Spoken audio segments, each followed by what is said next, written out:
Hello friends, welcome back. I am Vivek Singhal from tradingwithvivek.com।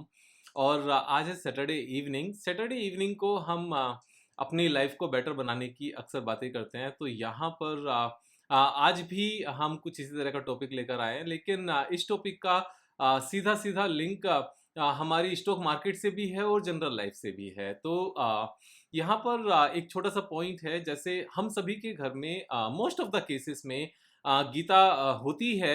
मैं भगवत गीता की बात कर रहा हूँ, श्रीमद् भगवत गीता की बात कर रहा हूँ। तो यहाँ पर गीता होती है, लेकिन हम सब ने उसको पढ़ा नहीं होता मोस्ट ऑफ द केसेस में। और ये चीज़ का मुझे तब भी पता चलता है जब मैं अपना ऑफलाइन बैच लेता हूँ। सबसे एक means generally I do ask one thing कि हम सबके घर में कितना किस किस के घर में गीता है। ज़्यादातर सभी लोग अपना हैंड अप करते हैं कि हमारे घर पे है। और जब मैं पूछता हूँ कि कितनों ने उसको 3 बार पढ़ा है या 2 बार पढ़ा है, मैं जानबूझकर 2 या 3 बार पूछता हूँ। तो एक भी मुश्किल से 1 या 2 ही ऐसे आंसर आते हैं कि यस हमने पढ़ा है। और फिर उसके बाद पूछता हूँ कि एक बार कंप्लीट किसने पढ़ा है, तो भी उतने ही हैंड्स अप रहते हैं, जैसे 1 और 2, उससे ज़्यादा नहीं रहते। तो यहाँ पॉइंट ये है कि शायद हम अपनी जो बेसिक्स हैं उनसे काफ़ी पीछे हट रहे हैं। और यही रीज़न है कि हम एक स्टेबल माइंड नहीं रख पाते। और स्टेबल माइंड नहीं रहने की वजह से उसका इम्पैक्ट ये आता है कि हम शायद स्टॉक मार्केट में वो पेशेंस नहीं रख पाते जो पेशेंस हमारे अंदर होना चाहिए। तो अगर मैं पूरे गीता को लेकर एक जनरल लाइफ में सबसे इंपॉर्टेंट पॉइंट की अगर बात करूं जो सबसे ज़्यादा रिलीवेंट है, तो वो पॉइंट है कि हमें जो काम करना चाहिए हमें उसके ऊपर फोकस करना चाहिए, उसके रिजल्ट के ऊपर फोकस नहीं करना चाहिए। क्योंकि अगर हमने किसी अपने काम में टाइम, एनर्जी एंड फोकस, ध्यान से समझना, टाइम, एनर्जी एंड फोकस, ये तीनों चीजें अगर लगाई हैं तो उसका रिजल्ट हमें पॉजिटिव वे में जरूर मिलता है। अगर इन तीनों में से किसी कोई एक भी मिसिंग है, कि for example time, focus and energy, अगर टाइम मिसिंग है, हमने सिर्फ फोकस किया, एनर्जी लगाई, लेकिन हमने प्रॉपर उतना टाइम नहीं दिया जितना टाइम उस पर्टिकुलर सब्जेक्ट को या पर्टिकुलर टास्क को देना चाहिए, तो वो उसका रिजल्ट नहीं मिलता। इसी तरीके से हमने टाइम दिया और एनर्जी भी लगाई, लेकिन अगर हमारा फोकस नहीं है, अगर हमारा ध्यान नहीं है उस चीज के ऊपर, तो भी वो रिजल्ट्स नहीं आते। एंड सेम ही तरीके से हमने टाइम भी दिया, फोकस भी दिया, लेकिन एनर्जी नहीं है। एनर्जी इन द सेंस के हम उतनी लगन से नहीं कर पा रहे। लगन इन द सेंस के हमने टाइम तो दिया, हमने यहाँ पर फोकस भी किया, लेकिन फिजिकल एनर्जी नहीं है या मेंटल एनर्जी नहीं है हमारे अंदर। या फिर माइंड उतना यहाँ पर स्ट्रोंग नहीं है कि जो हम पढ़ रहे हैं उसको यहाँ पर रिटेन कर पाए, तो वो एनर्जी की कमी है। तो वो भी फिर भी उसके बाद उतने अच्छे रिजल्ट्स नहीं आते।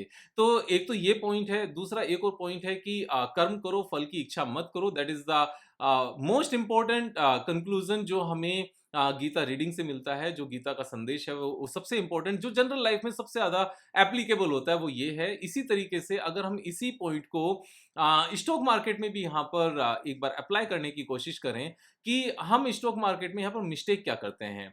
तो मिस्टेक में अगर मैं आपको डिटेल में बताऊंगा इस बात को कुछ पॉइंट्स के साथ। हमारी सेम ही मिस्टेक रहती है कि जो काम हमें करना चाहिए वो काम हम नहीं करते। और जो काम हमारे कंट्रोल में नहीं है हम उसको कंट्रोल में लेना चाहते हैं। फॉर एग्जाम्पल, हम विशफुल थिंकिंग रखते हैं, हे ईश्वर नेक्स्ट क्वार्टर में इस कंपनी के रिजल्ट्स अच्छे आ जाएं। रिजल्ट्स अच्छे आ जाएंगे तो स्टॉक प्राइस ऊपर चला जाएगा, जबकि रिजल्ट्स का अच्छा आना या नहीं आना वो हमारे कंट्रोल में नहीं है। सेम तरीके से हम ये विशफुल थिंकिंग रखते हैं कि एसजीएक्स निफ्टी रात को अच्छी खुल जाए और मॉर्निंग में भी अच्छे से ओपन हो जाए, और जो स्टॉक हमने परचेज किया हुआ है उसमें 5%, 10%, 15% का एक अच्छा खासा अपमूव यहाँ पर आ जाए। तो अब ये भी हमारे कंट्रोल में नहीं है। तो ये विशफुल थिंकिंग है। जो चीजें हमारे कंट्रोल में नहीं है उस चीज को लेकर विश करना, और जो चीज हमारे कंट्रोल में है उस चीज को नहीं करना। अब हमारे कंट्रोल में यहाँ पर क्या है? हमारे कंट्रोल में है यहाँ पर एनालिसिस करना।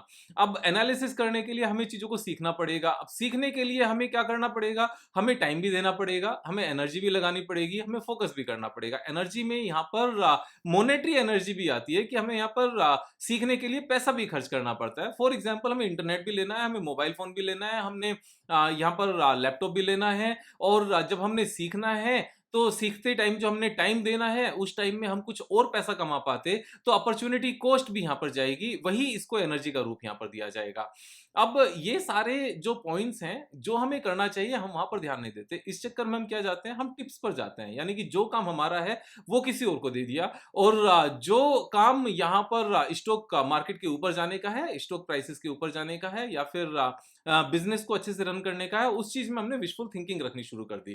तो ऐसे काम नहीं चलेगा। तो अगर हम इस पर्टिकुलर स्टॉक मार्केट में पूरी चीजों को 3 पार्ट्स में डिवाइड करें, तो यहाँ पर 3 पार्ट्स आते हैं। नंबर 1 बिजनेस, बिजनेस रन करना। नंबर 2 स्टॉक प्राइस का ऊपर या नीचे होना। नंबर 3 एनालिसिस करना कि कौन सा बिजनेस अच्छा है और कौन से कंपनी का उस बिजनेस में स्टॉक प्राइस नीचे आया हुआ है। तो यहाँ पर अगर हम बिजनेस की बात करें, तो बिजनेस को रन करना हमारा काम नहीं है, जबकि हम सोचते हैं कि नेक्स्ट क्वार्टर में रिजल्ट्स अच्छे आ जाएं तो शायद यहाँ पर बातें अच्छी हो जाएंगी। तो यहाँ बिजनेस रन करना किसका काम है? बिजनेस रन करने का काम है मैनेजमेंट का। अब मैनेजमेंट का जब ये काम है, management means what? Management means board of directors. Board of directors में कंपनी के जो प्रमोटर्स होते हैं वो भी होते हैं, और उनको असिस्ट करने के लिए बाकी लोग भी होते हैं। अब यहाँ पर जब बोर्ड ऑफ डायरेक्टर्स की मैं बात कर रहा हूं, तो बोर्ड ऑफ डायरेक्टर्स का मेन काम बिजनेस रन करना है। अगर कंपनी का एक पास्ट ट्रैक रिकॉर्ड है 5 6 7 8 इयर्स का, 10 इयर्स का, 15 इयर्स का ग्रो करने का, और अगर किसी पर्टिकुलर क्वार्टर में या पर्टिकुलर 6 मंथ्स में, 1 ईयर में अगर नंबर्स उतने अच्छे नहीं हैं, तो नंबर्स अच्छे लाने के लिए मैनेजमेंट के ऊपर कितना प्रेशर होगा, बोर्ड ऑफ डायरेक्टर्स के ऊपर कितना प्रेशर होगा, सीईओ, सीएफओ, सीईओ, सीटीओ, इनके ऊपर कितना प्रेशर होगा, आप समझ कर देखो यहाँ पर। तो ये काम हमारा नहीं है। इस काम के लिए बोर्ड ऑफ डायरेक्टर्स हैं, प्रमोटर्स हैं, those are sitting with the CEO, CO, CFO, CTO, और जितने भी यहाँ पर चीफ ऑफिसर्स हैं। और हमें इस बारे में सोचने की जरूरत है क्या? ऑफ कोर्स नहीं। एक क्वार्टर का रिजल्ट अच्छा नहीं आएगा, तो दूसरे क्वार्टर में रिजल्ट अच्छा लाने के लिए उनके ऊपर प्रेशर डाला जाएगा। कौन प्रेशर डालेगा? Board of directors, management, promoters. अगर 2 क्वार्टर्स के अच्छे नहीं आएंगे, तो वहां पर रीजंस को डिस्कस किया जाएगा। व्हाट हैपन, थर्ड क्वार्टर में रिजल्ट अच्छा आने के लिए जो 2 क्वार्टर्स में प्रॉब्लम रही, उनको ठीक करने के लिए काम किया जाएगा। तो ये हमारा काम नहीं है, तो ये जिसका काम है उसको करने देना चाहिए। सेकंड पॉइंट आता है स्टॉक प्राइसेस के ऊपर जाने या नीचे जाने का। स्टॉक प्राइसेस को ऊपर ले जाना या नीचे ले जाना, ये भी हमारा काम नहीं है। यहाँ पर ये काम दिया गया है ऑपरेटर भाई साहब को। ऑपरेटर भाई साहब कोई एक भाई साहब नहीं है, ऑपरेटर भाई साहब एक ग्रुप ऑफ भाई साहब हैं। तो यहाँ पर बहुत सारे लोग हैं जो एक कंसोर्टियम बनाकर काम करते हैं। इस कंसोर्टियम में मैं ये डायरेक्ट नहीं कहूंगा कि प्रमोटर्स भी इंक्लूड होते हैं या बाकी कौन कौन होता है। ऑपरेटर्स होते हैं, और उनके साथ कोई भी इंक्लूड हो सकता है। आई एम सेइंग कोई भी इन्वॉल्व हो सकता है। Those are the powerful people, and those have potential to influence other people in terms of, अगर वो एक बिजनेस की बात करें कि एक कंपनी के पास ये ऑर्डर आया है, उस न्यूज को फ्लैश किया जाए, और उसके बेस पर स्टॉक प्राइस को ऊपर ले जाना आसान हो जाता है, और नेक्स्ट डे बोल दिया जाए कि ऑर्डर नहीं आया था। इस तरह की चीजें। तो यहाँ पर ये पूरी लॉबी है, बहुत ही कॉम्प्लेक्स सा नेटवर्क है। जब आप 1000-2000 करोड़ के बंदे हो जाओगे स्टॉक मार्केट में, तो ऑटोमेटिकली उसका नॉलेज आपको हो जाएगी कि कौन कौन लोग हैं और किस तरीके से ये चीजें रन होती हैं, क्योंकि सेम पीपल आपस में एक दूसरे को अट्रैक्ट करके वहां तक पहुंच जाते हैं। तो वो ऑटोमेटिक है, उसमें कुछ भी ऐसा कोई एंट्री फीस नहीं है, कोई रजिस्ट्रेशन नहीं है, कोई एग्जाम पास नहीं करना पड़ता, कोई डिग्री नहीं लेनी पड़ती। उसमें सिर्फ स्टॉक मार्केट में एक अच्छी बड़ी अमाउंट का लगा होना जरूरी होता है। तो ऑपरेटर्स का काम है स्टॉक प्राइस का ऊपर जाना या नीचे जाना, तो ये काम उनको करने दो। तो जैसे मैंने बताया, बिजनेस के रिजल्ट अच्छे आने या नहीं आने, सेल्स इंप्रूव होनी या नहीं होनी, बिजनेस का एक क्वार्टर में बेकार होना, अगले क्वार्टर में इंप्रूवमेंट होनी, ये मैनेजमेंट का काम है। स्टॉक प्राइस का ऊपर जाना या नीचे जाना, ये ऑपरेटर्स का काम है। हमारा काम क्या है? हमारा काम है एक अच्छे बिजनेस को एनालाइज करना, एक कंपनी के फाइनेंशियल्स को एनालाइज करना, उसके बाद में टेक्निकल स्ट्रेटजीज को एनालाइज करके एक अपने सेटअप के बेस पर बाय करना, और प्री डिसाइडेड टारगेट के बेस पर उससे निकलना। तो बेसिकली हमारा काम सिर्फ इतना ही है। हमारा काम सिर्फ ये है कि यहाँ पर एनालिसिस करके एंट्री और एग्जिट करना। बाकी स्टॉक प्राइस का ऊपर जाना या बिजनेस का अच्छा या बेकार होना, ये मैनेजमेंट के हाथ में है। तो हमारे लिए सबसे ज्यादा इंपॉर्टेंट है कि हम अपने काम पर यहाँ पर फोकस करें, जबकि हम इस चीज पर फोकस नहीं करते, and we do keep on worry about कि बिजनेस अच्छा होगा या नहीं होगा, स्टॉक प्राइस ऊपर जाएगा या नहीं जाएगा। यहाँ पर बिजनेस भी अच्छा जाएगा अगर उस प्रोडक्ट की डिमांड आने वाले टाइम में बढ़ने वाली है और वो प्रोडक्ट की मार्केट में रेपुटेशन है। So two important points here. Number one, उस प्रोडक्ट की डिमांड अगर बढ़ने वाली है, अगर पर कैपिटा कंजम्पशन उतना नहीं है और वो बढ़ने वाला है, उसके लिए गूगल पर सर्च करो per capita consumption of this particular product in India versus USA and versus other countries. तो आपको पता चल जाएगा कि जो पेनिट्रेशन है वो लार्ज स्केल पर है या लो स्केल पर है। अगर लो स्केल पर है तो यानी कि प्रोडक्ट आने वाले टाइम में ज्यादा बिकने वाला है। सेकंड, इस प्रोडक्ट में जो अच्छी कंपनीज हैं, जो अच्छे ब्रांड्स हैं, जिनकी मार्केट में एक्सेप्टेंस है, आप भी एज ए गुड कस्टमर जिस पर्टिकुलर प्रोडक्ट को कंज्यूम करना पसंद करोगे, उन कंपनीज को यहां पर सिलेक्ट करो। उन कंपनीज में बैलेंस शीट देखो। बैलेंस शीट अगर अच्छी आती है तो उसके बाद में स्ट्रेटजी लगाओ। स्ट्रेटजी में यहां पर बाइंग और सेलिंग दोनों चीजें निकल कर आएंगी, उसके बेस पर आप ट्रेड करो। तो ये चीज अपने हाथ में है। लेकिन बिजनेस का ऊपर नीचे होना ये अपने हाथ में नहीं है, इसको अपने हाथ में लेने की गलती मत करो। स्टॉक प्राइसेस का ऊपर जाना या नीचे जाना ये अपने हाथ में नहीं है, इसलिए इसको भी ले जाना की कोशिश मत करो, ये जाएगा नहीं। और क्योंकि बिजनेस और stock price most important point, अगर ये अपने हाथ में नहीं है तो यानी कि ये सस्ते होने के बाद में और सस्ते हो सकते हैं, महंगे होने के बाद में और महंगे हो सकते हैं, क्योंकि अपने हाथ में नहीं है। अगर हमारे हाथ में होते तो हम एंड पॉइंट पर जब हमें सेल करना होता वहां पर सेल करते, उसके बाद में नीचे ले आते, और जब हमें बाय करना होता तो अपने आप से बाय करते, उसके बाद में ऊपर ले जाना शुरू कर देते। और यही तो ऑपरेटर करते हैं। तो क्योंकि ऑपरेटर को हम नहीं जानते, ऑपरेटर हमारी सुनता भी नहीं है, अगर जानता भी होगा, या फिर हम इतने बड़े नहीं है कि ऑपरेटर के साथ मिलकर बैठ के काम कर सकें, वैसे जरूरत भी नहीं है। अच्छी कंपनीज अपने आप से ऊपर जाती हैं, अपने आप से means operator will take care of it, वो अपने आप से ऊपर जाएंगी। तो ये दो चीजें अपने कंट्रोल में नहीं लो, मैनेजमेंट और ऑपरेटर को अपने कंट्रोल में लो। चीजों को सीखना, चीजों को समझना, यहाँ पर टाइम भी लगाना पड़ेगा, यहाँ पर एनर्जी भी लगानी पड़ेगी, और यहाँ पर फोकस भी करना पड़ेगा। फोकस करने का सबसे आसान सा तरीका क्या है? फोकस करने का अच्छा तरीका है कि जो बेवजह की चीजें हम यूट्यूब पर देखते हैं, जो बेवजह की बातें हम लोगों से करते हैं, वहां से हटो। सेकंड पॉइंट यहां पर ये तो फोकस करने की बात हो गई। दूसरा एनर्जी की बात हो गई। बेफजूल की चीजों में पैसे खर्च करने के बदले, नेटफ्लिक्स का रिचार्ज कराने के बदले, बहुत सारे लोग इस बात को सही नहीं मानेंगे कि एंटरटेनमेंट भी जरूरी है। एक्चुअल में एंटरटेनमेंट सिर्फ और सिर्फ हमारी रिस्पॉन्सिबिलिटी का पार्ट होना चाहिए। बच्चों के लिए जरूरी जो चीजें हैं, या फैमिली के जो दूसरे सदस्यों के लिए जो जरूरी है, हमारा तो मेन मिशन क्या होना चाहिए? हमारा मेन मिशन होना चाहिए पावरफुल बनना। क्योंकि हर एक इंडियन पावरफुल बनेगा तभी हिंदुस्तान पावरफुल बन पाएगा। यहाँ पर हर एक इंडियन रिच बनेगा तभी यहाँ पर इंडिया रिच बन पाएगा। तो हमारा मिशन वो होना चाहिए। एंटरटेनमेंट मीन्स ये रिलैक्स करने का एक तरीका सोचा जाता है। हमें रिलैक्स तब तक नहीं होना है जब तक एक मिशन को यहाँ पर अचीव ना कर लें। आईएएस के एग्जाम की तैयारी करने वाले एंटरटेनमेंट नहीं करते हैं एक्चुअल में, और जो एंटरटेनमेंट करते हैं वो एंटरटेनमेंट करते ही रह जाते हैं। जो अच्छे डॉक्टर बनते हैं वो एंटरटेनमेंट नहीं करते, डॉक्टर बनने के टाइम पर वो एक्चुअल में अपनी स्टडी में लगे होते हैं। तो ये चीजें बहुत इंपॉर्टेंट हैं। जो लोग बड़ी-बड़ी कंपनीज के सीईओज बनते हैं, वो एंटरटेनमेंट में ज़्यादा विश्वास नहीं रखते, वो अपने काम में विश्वास रखते हैं, और क्योंकि काम को वो एन्जॉय करते हैं इसलिए वही उनका एंटरटेनमेंट होता है।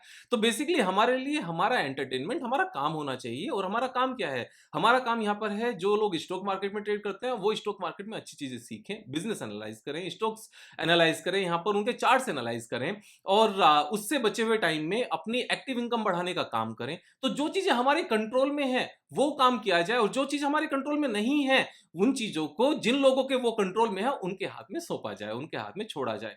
अब ये जो पेशेंस है, ये जो जनरल विजडम है, ये जनरल विजडम कब आती है? ये जनरल विजडम अगर आप गीता एक बार पढ़ोगे थोड़ी सी आएगी, दो बार पढ़ोगे और ज्यादा आएगी, तीन बार पढ़ोगे और ज्यादा बार आएगी, और 20 30 40 टाइम्स पढ़ोगे तो आप वैसे बन जाओगे जैसा होना चाहिए, यानी कि अपने इमोशंस के ऊपर पूरा कंट्रोल।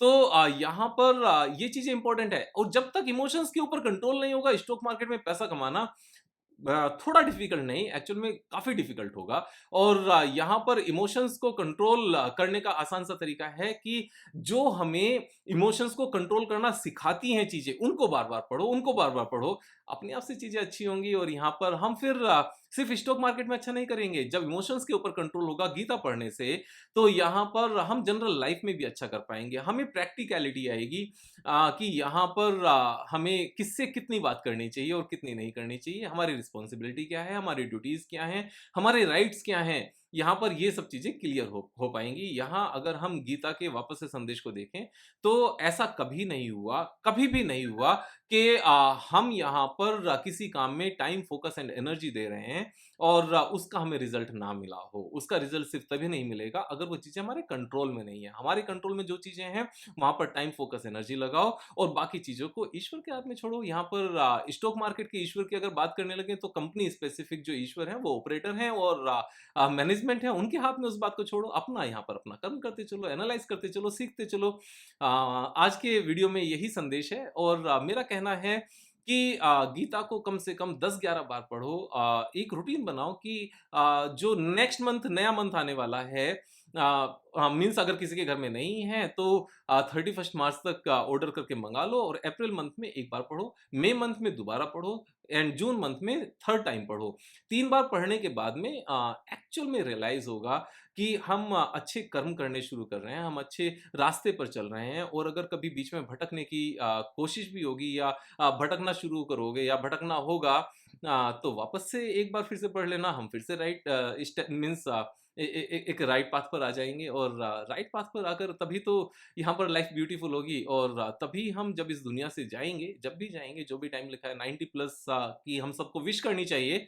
तो जब भी इस दुनिया से जाएँगे तो अपने मन में किसी भी तरह की कोई गिल्ट नहीं होगी, कोई ग्लानि नहीं होगी, कोई ऐसी बात नहीं होगी कि मैंने ये काम गलत किए। यहाँ पर अपना इंट्रोस्पेक्शन खुद से करो, खुद से इंट्रोस्पेक्ट करो, खुद से कि मैं क्या गलत कर रहा हूँ, क्या नहीं कर रहा हूँ। गीता पढ़ोगे तो चीज़ें आसान हो जाएगी, इमोशंस के ऊपर कंट्रोल करना बड़ा आसान हो जाएगा। और जहाँ तक गीता की बात है और हिंदुइज़्म की बात है, जब मैं कि गीता की बात करते हैं तो हिंदुइज़्म की बात करते हैं, तो हिंदुइज़्म कोई धर्म नहीं है, ये आर्ट ऑफ लिविंग है, ये जीने का तरीका है। This is the best way to live life. आप किसी भी लाइफ जो लिविंग स्टाइल है, हिंदुइज़्म के साथ आप कंपेयर करके देखो।